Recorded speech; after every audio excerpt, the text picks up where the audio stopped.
Hey, good folks. Listen, can God depend on you to go to carry out his business in the earth? Can he depend on you to be his feet, right?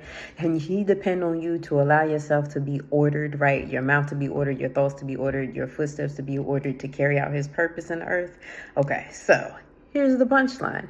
In Isaiah 6 and 8, then it says, Then I heard the voice of the Lord saying, Whom shall I send, right? And whom will go for us?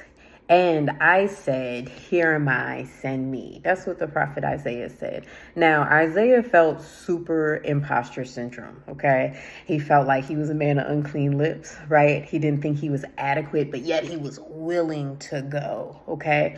And timeline, just a little bit of backstory, the king at the time, King Uzziah, had just passed away, right? So now you have these people, there's no physical leadership there, and there are a lot of things that the Lord needed to correct in their culture at that time, okay? And so the Lord literally cried out onto his own earth, onto his own creation, and said, who can I send to get these people all the way together, right? Who can I send to correct this thing in the earth? Because they're still my vessels, right?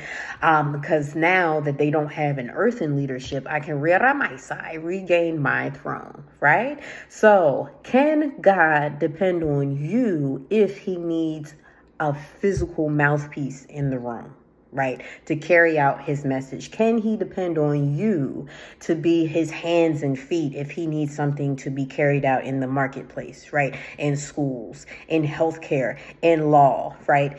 Regardless of what your genre is, or even if it's not your genre, can he depend on you to step out of your comfort zone, right, to go forth and take care of his business? Think about that. I invite you, food for thought. Can God depend on me? Right? Can God depend on you? Go ahead, revisit, sit with Isaiah 6. Read the whole chapter. It's good stuff, right? But especially verse 8. That's my time. I'm Dr. Danny. Have an amazing rest of your day. And as always, we are praying with you for your next steps in him.